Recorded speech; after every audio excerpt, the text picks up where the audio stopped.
The overall objective of this unit is to impart knowledge on UN Convention of the Rights of Persons with Disabilities. What are the aims of this convention? How this convention aims to utilize information and communication technologies to promote accessibility principles of universal design and considerations to be taken into account for adapting universal design in practice. What the convention endeavors to do. As per Don Mackay, chairman of the committee that negotiated the treaty, is to elaborate in detail the rights of persons with disabilities and set out a code of implementation. The Convention on the Rights of Persons with Disability, known as CRPD, is the first international human rights treaty to place an obligation on state parties to focus on mechanisms for monitoring. The provision does not seek to replace international monitoring, however, but rather to complement the work of UN Committee on the Rights of Persons with Disabilities, whose mandate and functioning are set out in the Articles 34, 35, 36 and 37 of the CRPD and the optional protocol. The CRPD was opened for signature on 30th March 2007. It entered into force on 3rd May 2008. The CRPD expands the scope of existing human rights treaties and the treaty body system in several key ways. First, the concept of accessibility is further developed as a wide variety of disabilities and societal barriers are taken into account. Second, the principle of respect for difference and acceptance of persons with disabilities as a part of human diversity and humanity, as per Article 3, marks a generally positive approach towards persons with disabilities. Persons with disabilities have long been seen as passive recipients of aid, often reduced to impairment related health needs. The CRPD's right-based approach to disability implies that all people are active subjects with legal claims and that persons with disabilities need to participate in all spheres of society on an equal basis with their non-disabled peers. According to the rights-based approach to development as defined by the United Nations, development cooperation contributes to capacity development of duty bearers, that is, the states and their institutions acting with delegated authority to meet their obligations, and on the other hand of right holders, these are persons with disabilities, to claim their rights. Throughout this process, the following rights principles are applicable: equality and non-discrimination, participation and empowerment, transparency and accountability.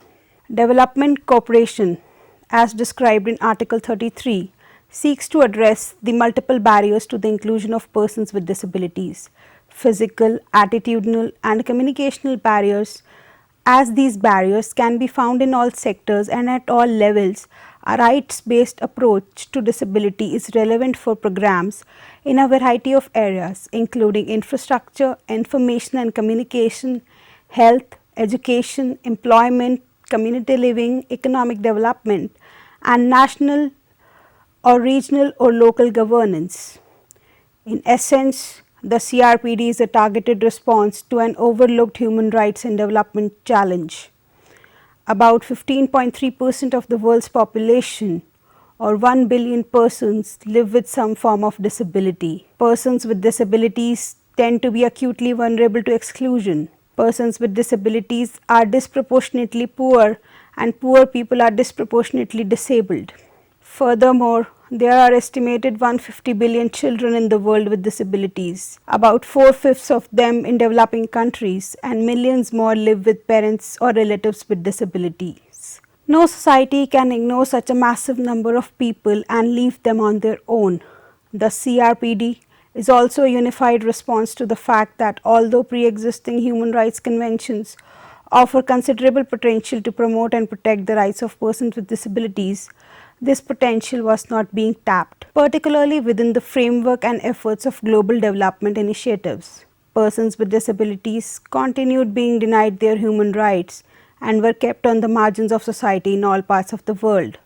In addition to these circumstances, persons with disabilities also felt that they have had very little to say in plans and programs that are supposedly provided for their welfare, for the improvement of their conditions only. The CRPD sets out the legal obligations on states to promote and protect the rights of persons with disabilities. Now, let us discuss the significance of information communication technology accessibility for persons with disabilities as per the CRPD.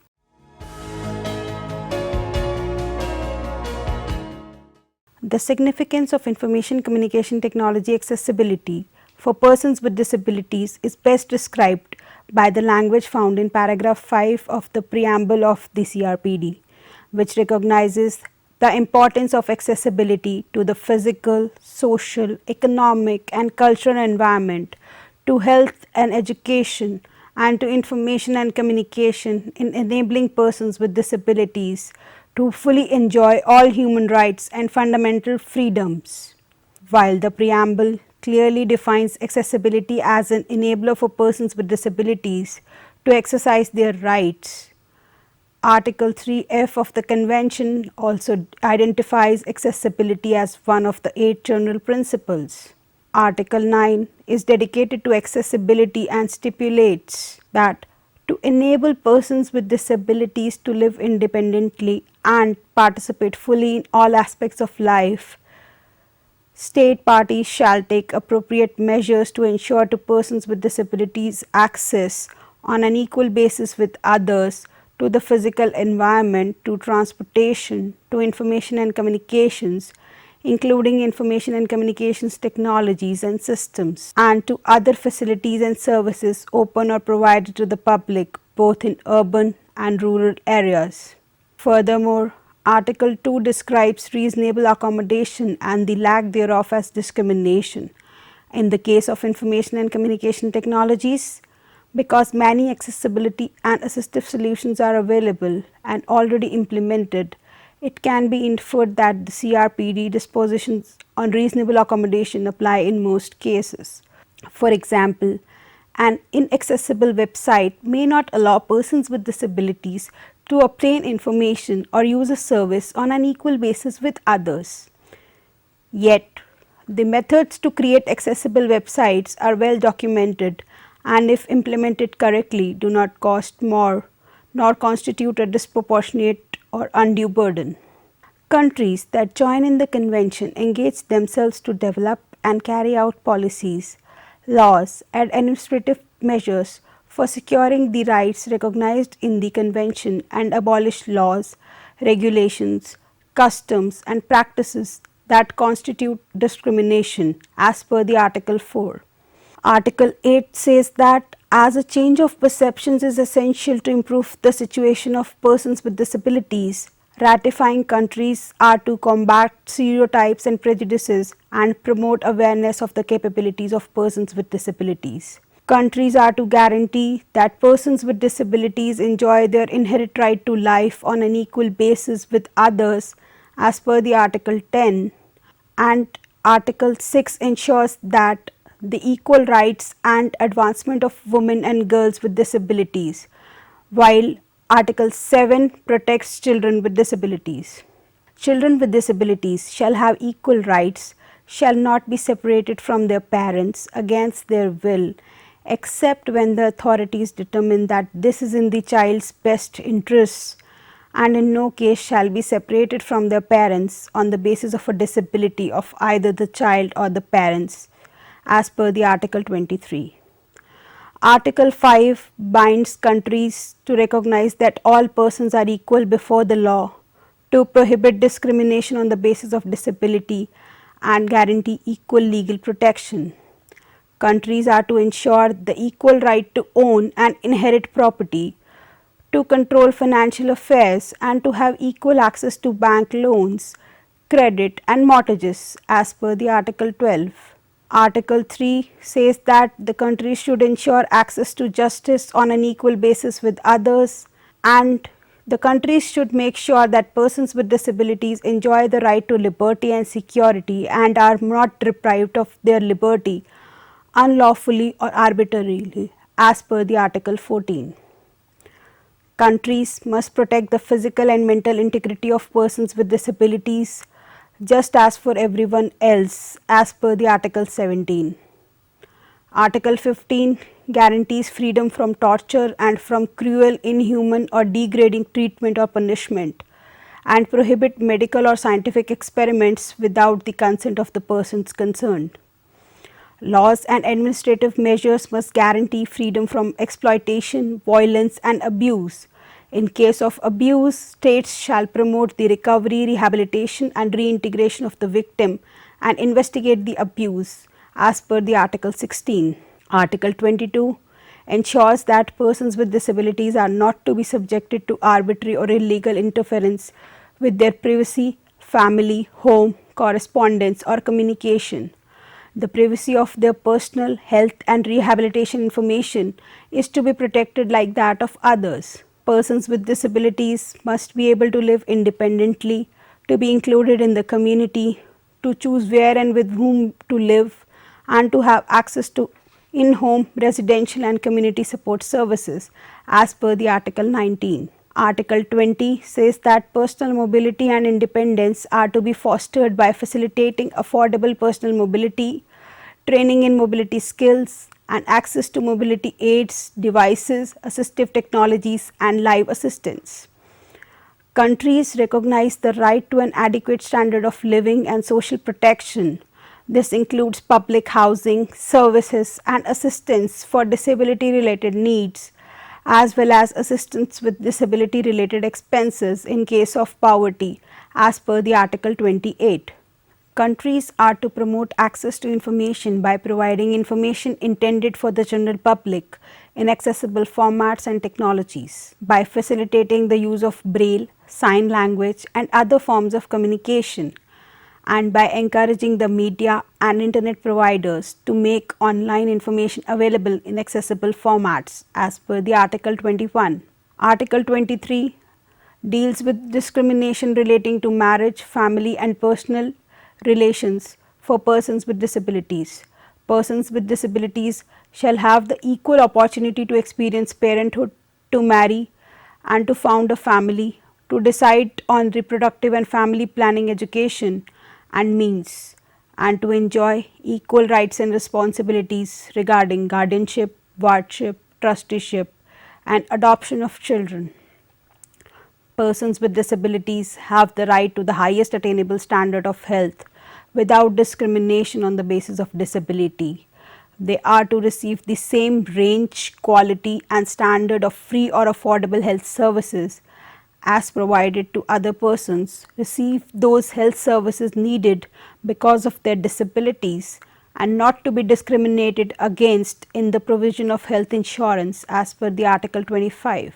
Article 26 says that to enable persons with disabilities to attain maximum independence and ability, countries are to provide comprehensive rehabilitation and habilitation services in the areas of health, employment and education. Countries are to ensure equal participation in political and public life, including the right to vote, to stand for elections and to hold office as per the Article 29. Article 30 says that countries are to promote participation in cultural life, recreation, leisure and sports by ensuring provision of television programs, films, theatre and cultural material in accessible formats, by making theatres, museums, cinemas and libraries accessible, and by guaranteeing that persons with disabilities have the opportunity to develop and utilize their creative potential not only for their own benefit but also for the enrichment of society. Countries are to ensure their participation in mainstream and disability specific sports. As per the Article 32, countries are to provide development assistance in efforts by developing countries to put into practice the convention. A committee on the rights of persons with disabilities made up of independent experts will receive periodic reports from state parties on progress made in the implementing the convention as per the Article 34 to 39. An 18 article optional protocol on communications allows individuals and groups to petition that committee once all national recourse procedures have been exhausted. Therefore, while the CRPD does not define accessibility at large as a right, it carries language which establishes the accessibility of information and communication technologies as an obligation of states, parties and society at large. The notion that discrimination occurs when an ICT based service is inaccessible is consistent with emerging jurisprudence in the United States and the United Kingdom. Inaccessible websites or inaccessible ATMs, for instance, do constitute discrimination against persons with disabilities because equal access is not provided where it could have been. The obligation to provide accessible information communication technology based products and services and ensure equal access is also reflected in many advanced policies and programs launched or promoted by state parties around the world.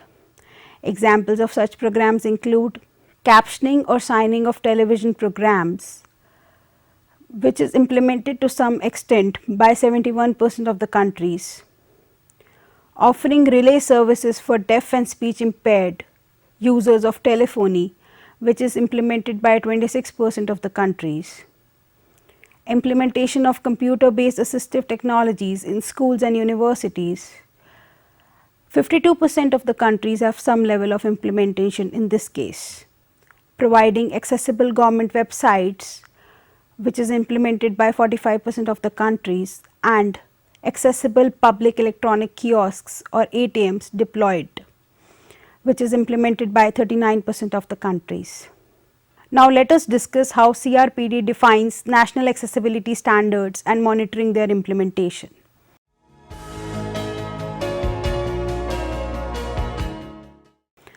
Article 9.2 of the CRPD stipulates that state parties shall also take appropriate measures to develop, promulgate and monitor the implementation of minimum standards and guidelines for the accessibility of facilities and services open or provided to the public.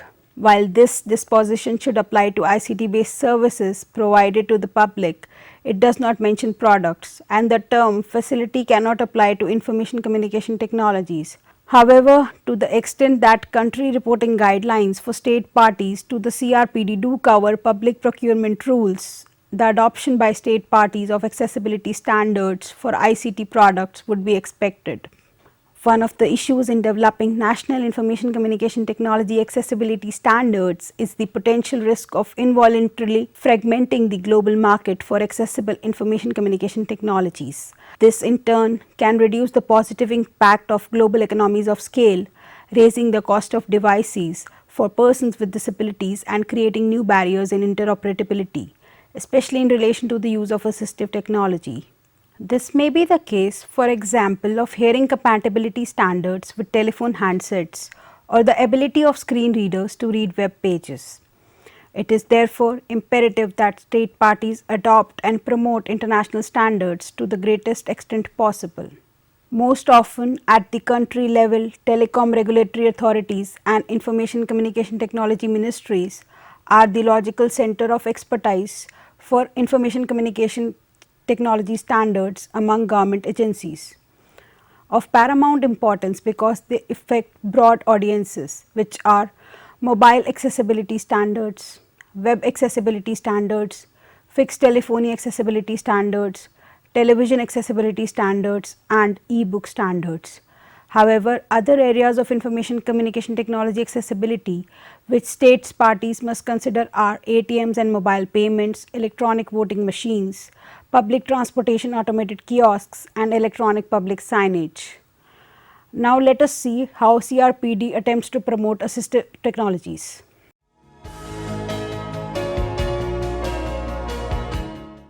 As specified by the CRPD, achieving equal access to information communication technologies requires promoting and supporting assistive technologies for persons with disabilities.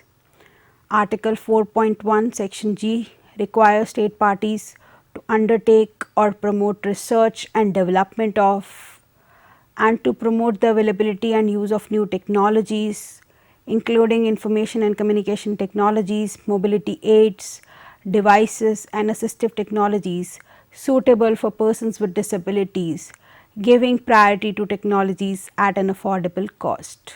Article 4.1 Section H also requires state parties to provide accessible information to persons with disabilities about mobility aids, devices and assistive technologies, including new technologies as well as other forms of assistance, support services and facilities.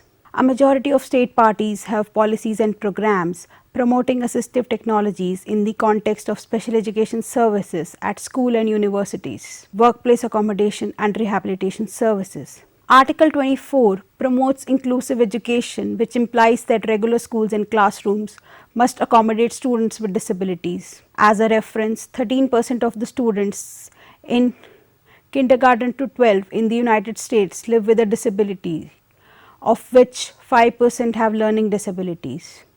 A vast majority of those students can benefit from computer-based or tablet-based applications to read, communicate or obtain accessible textbooks. The benefits of assistive technologies are considerable as measured by students' achievements and completion of studies. Education is also a great place to teach young persons with disabilities how to design their own optimum information communication technology accessibility accommodations and how to request it outside school, including the workplace. Article 27 specifies that reasonable accommodation must be provided to persons with disabilities. With an increasingly large number of jobs requiring interaction with information communication technologies, making the appropriate assistive technologies available to employers and employees alike is a condition to ensuring equal employment opportunities for persons with disabilities. Large multinational companies and governments in various countries have developed good practices demonstrating the low costs and considerable benefits of promoting assistive technologies among their employees. When persons acquiring a disability during their lifetime, the likely opportunity to get familiar and trained to using assistive technologies will be in the context of a rehabilitation center or healthcare provider. Supporting those professionals is therefore a critical success factor in realizing the dispositions of the CRPD on the promotion of assistive technologies. Now let us discuss the requirement for a dependable assistive technologies ecosystem.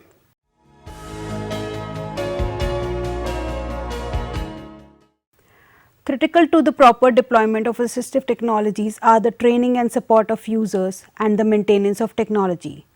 This area is covered by the CRPD in its Article 4.1I, which requires state parties to promote the training of professionals and staff working with persons with disabilities.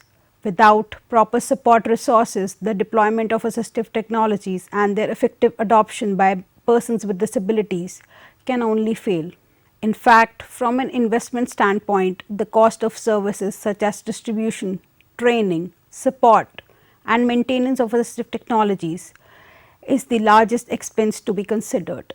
For example, even if an open source screen reader such as NVDA is available free of cost to the blind users of computers, minimum amounts of training and support are required to get a blind user who has never used a computer to become proficient with basic features and the commands of the screen reader and its interaction with various applications. This would even be more obvious in the case of a rehabilitation professional providing a customized solution with training and support to a person with paraplegia using alternative input methods including switches to use a computer. Given the above observations, helping the development of an adequate national assistive technologies ecosystem including skilled professional is an important objective for the state parties to the CRPD. This requires interministerial agency coordination and cooperation with the private sector and education institutions since, as indicated above, assistive technologies are primarily deployed in the context of education, the workplace and rehabilitation services as per the CRPD.